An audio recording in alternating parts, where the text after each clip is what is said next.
한국사 수업하도록 하겠습니다. 이번 주는 그냥 요 교과서로 긋는 걸로만 할게요. 좀 추석도 있었고 뭐 해가지고 좀 시간이 그러니까. 자, 지도를 통해 본 조선 세대, 조선 사람들의 세계관 68쪽입니다. 그거를 저번에 빠뜨리고 해가지고 오늘 이걸 좀 보도록 할게요. 조선시대 사람들은 세계를 어떤 모습으로 알고 있었을까 해서 뭐 나오는데, 자, 여기 위에 나오는 지도 이름 혼일강리 역대국도 지도예요. 이 지도 혼일강리 역대국도 지도라는 지도인데, 보면은 한반도가 좀 크게 그려져 있지. 중국에 비할 때도 우리나라가 좀 크게 이렇게 그려져 있습니다. 그리고 이거는 동양에서 가장 오래된 세계 지도입니다. 중국이 중심이죠. 세계의 중심이 중국이지. 중국을 세계 가운데에 뒀고, 이거는 인도가 아니라 아프리카야. 아프리카까지 이렇게 표현이 되는 지도입니다. 혼일강리 역대국도 지도.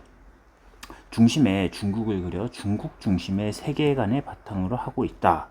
자, 이게 첫 번째 특징입니다. 다음에 좀 조선을 좀 크게 그렸다는 자주적인 면도 있다.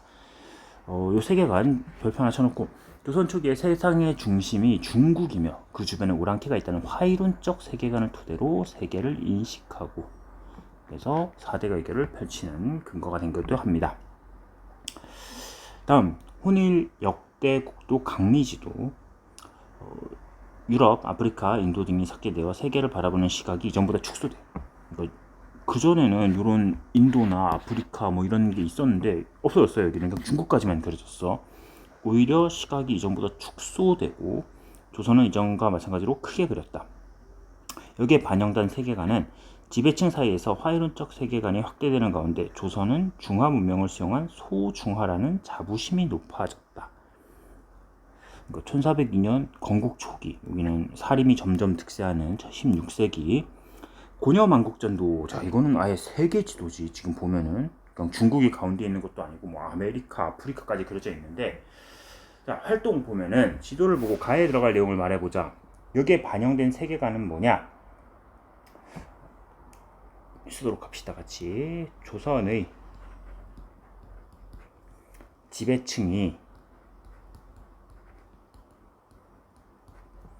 중국 바깥에 더 넓은 세계가 있다는 사실을 알게 되었고,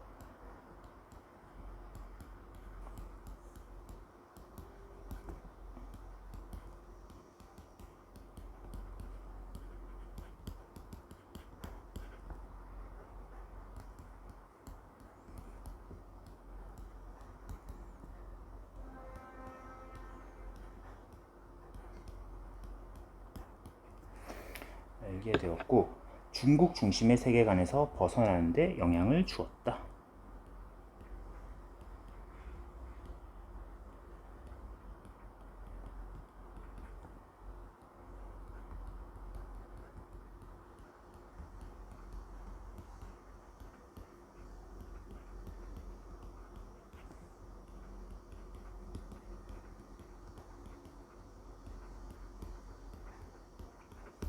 자, 세계의 지도에서 각각의 세계관들을 보여주고 있죠. 첫 번째 혼일강리 역대국도는 화이론적 세계관을 토대로 하고 있다는 거. 이거로 세계사 인식, 이게 핵심일 거고, 여기는 조선을 소중화로, 작은 중화다 이렇게 보는 거. 마지막은 중국 중심의 세계관을 벗어난다. 2번, 세계 지도에 나타난 세계관의 변화에 연관지어 조선시대 외교 관계. 조선 전기는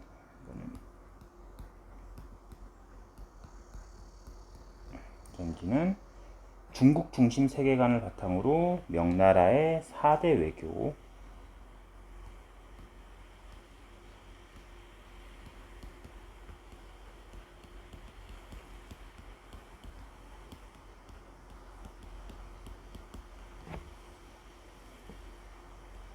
바탕으로 명나라의 4대 외교를 했었고, 호란 이후에는 존화양이 성리학적 세계관을 바탕으로 북벌 운동을 전개했다. 병자호란 이후 존화양의 중화를 지키고, 존화양이라는 거는 사악한 그 뭐 청나라를 비롯한 그런 사악한 그런 이민족들의 그런 것들을 배척한다. 조나 양이의 성리학적 세계관 바탕으로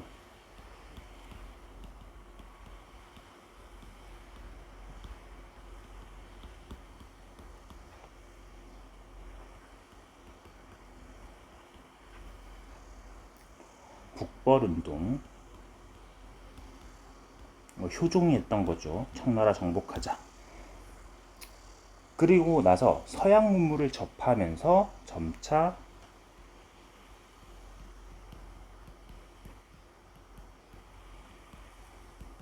이게 세 번째 고려만국 전도입니다. 점차 화이론적 세계관을 벗어나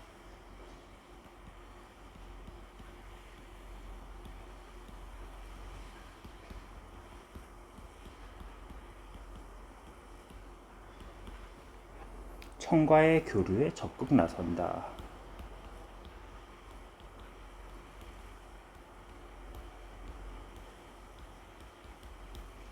자, 이렇게 세계 점점 바뀌어가는 당시 세계 지도. 맨 위에 조선전기, 이거는 혼일강리 역대국도 지도에서는 명가의 4대 외교. 호란 이후에는 조나양이 이제 명나라가 망했으니까 뭐 명나라의 복수를 하자, 성리학적 세계관을 바탕으로 북벌운동을 벌였고, 마지막 고려만국전도 나올 때쯤에는 서양 문물과 접하면서 중국이 무조건 중심이 아니다, 이런 생각들을 좀 하게 되었다. 자, 됐습니다. 넘어갑시다. 여기는 저번에 했던 거고, 오늘은 이 내용을 하도록 할 겁니다. 민영수공업의 발달, 광업, 그리고 상업, 이런 내용들 이어서 보도록 할게요. 자, 그냥 교과서를 바로 보도록 하겠습니다. 바로 필기 안 하고. 민영수공업의 발달. 여기 나오는 그 뭐 수공업, 이제 광업 이런 내용들이 쭉쭉쭉 나올 건데, 뭐 전부 다 앞에서 이어지는 거야. 이 농업의 발달에서 결국에는 농업이 발달하면서 수공업, 광업, 그 뒤에 뭐 상업, 이런 각 사회 전반 분야가 발달을 했다, 이런 내용이 나올 겁니다. 일단 배경이죠.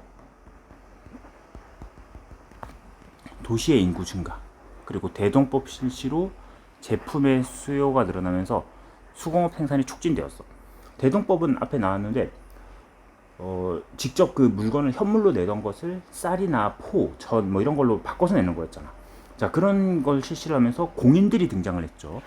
공인이라는 사람들이 물건을 대량으로 구매를 해. 그러니까 수공업 공장에서 옛날에는 주문 받아서 만들던 게 대량으로 물건을 제작하는 방식으로 막 바뀌었다, 이런 얘기들이 나왔습니다. 수공업 생산이 촉진되었다. 이에 따라 관청에 소속되어 의무적으로 관수품을 만들던 방식, 이게 조선 전기의 방식입니다. 관청에 소속되어 세금처럼 그냥 물건을 만드는 거야. 이게 조선 전기. 이거를 관영수공업이라고 해요. 국가에 소속돼서, 그러니까 기술자들이, 장인들, 이 수공업 기술자들이 소속돼가지고 물건을 만들던 방식에서 이제는 어떻게 바뀌느냐? 제품을 시장에 판매하고 세금을 납부하는 민영 수공업자가 늘었다. 이게 후기의 방식인 거죠. 옛날에는 관청에서 그냥 월급 받으면서 이렇게, 뭐 월급 받은 것도 아니고 그냥 세금 내는 것처럼 관영으로 일을 하다가 이제는 민영으로 바뀌어가지고 그냥 돈 내고, 내가 노동력 내는 시간에 돈을 얼마 세금으로 내고 그 시간에 더 열심히 내 물건을 판매하겠다, 이렇게 바뀐 겁니다. 왜? 그게 더 이득이 되니까. 쉽게 생각하면 이런 거야. 뭐 만약에 예시를 뭐 우유로 들어봅시다. 옛날에는 세금으로 그냥 우유 한 개를 내는 거였어. 근데 이제는 우유 한 개를 만들어서 세금 낼 시간에 내가 그냥 우유를 10개 만들어 가지고 한 개, 그냥 한 개 분량만큼 돈을 내고 나머지 9개의 분량은 내가 갖는다. 이게 더 이득이라는 거지. 괜히 국가에 가가지고 만들어주는 시간보다. 왜냐면 예전에는 10개가 안 팔렸지만 이제 10개가 팔릴 수 있으니까. 민영수공업은 주로 자본력을 갖춘 상인이 수공업자에게 제품을 주문하면서 자금과 원료를 미리 주고, 자 자금과 원료를 미리 주고 생산되는 제품을 넘겨받는 선대제 방식. 뭐 어렵게 써 있는데 그냥 지금이랑 똑같아졌다는 거야. 지금 우리가 뭐 마트 가면은 마트 가서 저 내일 몇 시까지 고기 사러 올게요. 고기 준비해 주세요. 이게 아니지. 이미 마트에서 돈을 주고서 그 도축업자한테 해가지고 뭐 고기를 미리 사고 해서 준비가 돼 있고 우리는 미리 생산된 제품을 가서 사오는 거잖아. 돈 주고. 그런 방식으로 바뀌었다는 거야. 이제 주문을 하는 방식이 아니라. 상인이 수공업자를 직접 고용해 제품을 생산하기도 했다.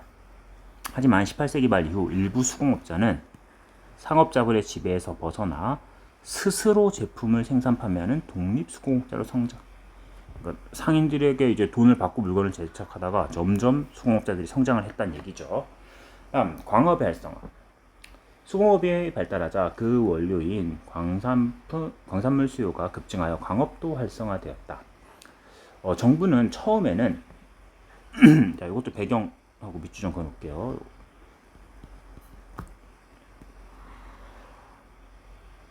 배경. 처음에는 민간의 광산 개발이 금지였어요. 근데 정부가 17세기 이후 이를 허용하면서 광산이 활발해져요. 세금을 거두는 정책. 그러니까 굳이 통제하지 말고 민간에서 광산 개발해라. 대신 세금 내라. 돈으로 해라. 정책을 시하면서 광산 개발이 촉진했다. 특히 청나라와의 무역에서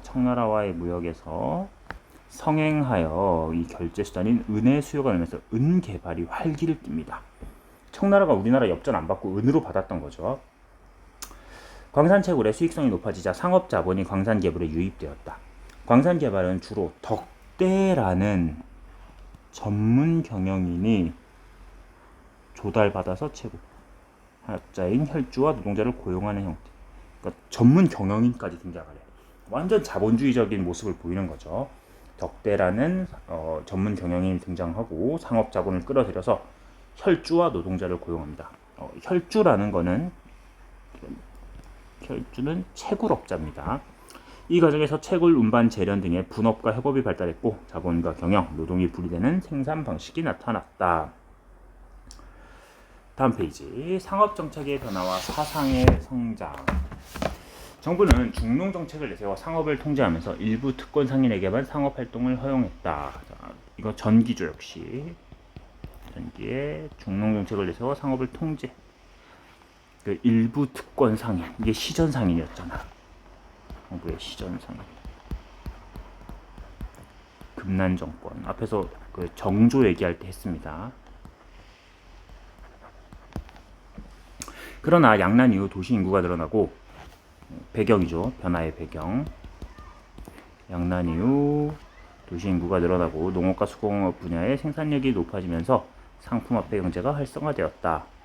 조선 후기 상업 발달을 주도한 것은 대규모 자본을 동원할 수 있는 공인, 대동법에서 나왔던 사람, 다시 한번 반복입니다. 대동법 이후 등장한 공인과 사상이었다. 대동법 실시를 계기로 등장한 공인은 관수품을 대량으로 조달하는 과정에서 상업 발달에 기여했다. 사상은 시전상인, 공인 등과 치열한 경쟁을 벌이며 상권을 점차 확대. 사사로운 상인, 그런 사람들. 특히 18세기 말 정부가 유기전을 제외한 시전상인의 금난 정권을 폐지하는 통공정책 시행. 정조였죠. 정조의 신의 통공이 대표적입니다.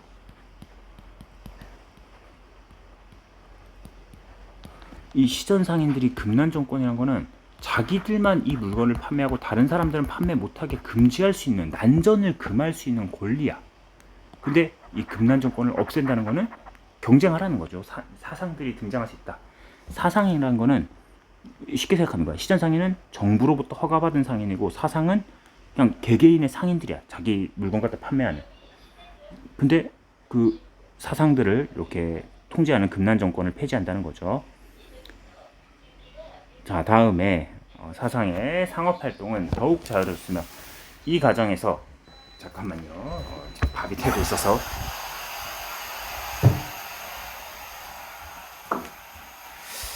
시행하면서 사상의 상업활동은 더욱 자유로워졌다.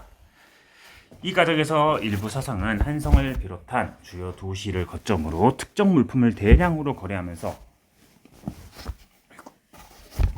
대량으로 거래하며 독점적 도매 상인인 도고로 성장했다. 도고는 이제 거대 상인이 됐다는 거야. 사상들이 시전 상인과 공인 경쟁을 하면서 처음에는 사상이 되게 약했어. 이 사사로운 상인들. 근데 신의 통공으로 탄력을 받아서 점점 성장하게 되었고 나중에는 도고라고 하는 거대 자본으로 성장하기까지 했습니다. 유통경제의 활성화. 양난 이후 상품 생산과 유통이 활발해지면서 한성의 시전은 그 수가 늘어났다. 5일마다 열리는 지방 장시도 크게 증가했고 주변 장시와 연계된 하나의 유통망을 형성했다. 상품 유통이 늘어난 장시는 상설 시장으로 발전하기도 했다. 회로와 수도를 이용한 상품 운송이 늘면서 포구가 새로운 상업 중심지로 성장. 그러니까 항구, 지금은 항구잖아. 근데 이때는 포구, 강을 따라서 이게 만들어졌었거든. 지금은 뭐 강을 이용해서 우리가 배를 타진 않죠. 뭐 유람선 이런 게 아니면은 오늘. 근데 이때는 강을 통해서 세금이 운반되고 강을 통해서 이 배가 많이 이용이 됐었어. 바다도 물론 바다지만. 그래서 포구가 상업의 중심지로 성장하였다. 뭐 서울의 마포 이런데 그런 데가 다 포구가 있던 자리입니다. 포구는 대규모 거래가 이루어지면서 상품 유통의 거점 역할을 담당했다. 상업의 발달과 함께 대외 무역도 활기를 띠었다. 국경지대에서 정부가 공식으로 허용하는 개시무역이 이루어졌는데 국내 상업의 발달로 무역 수요가 증가하면서 몰래 사적으로 이루어지는 후시무역도 성행했다. 개시후시. 자, 여기 지도 봅시다. 책문후시, 중간 개시후시, 외관 개시후시, 뭐 경험 이런 것들. 개시는 공식, 후시는 뒤로 이렇게 몰래 하는. 상업 유통이 활발해지면서 화폐 사용이 확대되었다. 상평 통보가 전국으로 유통됩니다. 우리나라가 드디어 화폐 유통에 성공했어. 그 전에 왕들도 화폐 유통하려 했는데 계속 실패했거든. 그 정도로 화폐를 유통할 정도로 상품 거래량이 많지 않았어 우리나라가. 근데 전국으로 유통에 성공합니다. 18세기 후반에는 세금과 지대까지 동전으로 낼 수 있게 되어 화폐 사용이 일반화됐다. 대규모 거래에서 동전 대신 어음과 환등으로 신용화폐가 이용되었다. 자, 그리고 마지막으로 이 상인들 몇 명만 좀 기억합시다. 여기 의주에서 청나라와의 무역을 담당하던 만상, 자, 그리고 송상이라고 해서 개성에서 좀 인삼 이런 무역을 주로 했었어요. 그리고 시전상인은 뭐 앞에 얘기했죠. 경강상인은 서울에 있는 그 한강을 중심으로 해가지고 그 세금 운반을 하면서 성장한 상인들. 내상은 일본과의 무역을 주로 담당했던 상인들입니다. 이 지도 보면서 주요 상인들도 한 번씩 봐두도록 합시다. 자, 오늘은 뭐 필기 없이 이렇게 그 교과서 내용만 가지고 보고 오면 되고, 다음 시간에 뭐 수업 시간에 필기 노트 확인할 때도 이걸로만 확인하겠습니다. 수고했습니다.